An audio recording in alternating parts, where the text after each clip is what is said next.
Tumakas na tayo, takasan na natin ang mundo. Magtago papalayo sa mas tahimik at payapang mundo. Umubulong ang hanging amihan at huni ng ibon. Dumudulog at tinatawag na tayo ng bundok.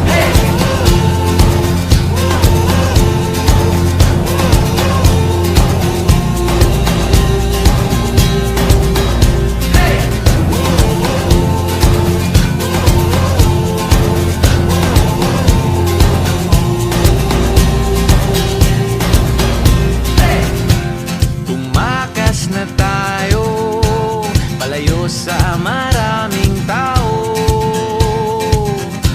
Tumiwalay at magtago sa maingay at malabong mundo.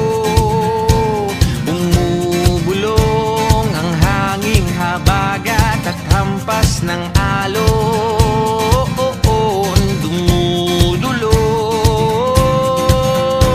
at niyayakag na tayo ng karagsan.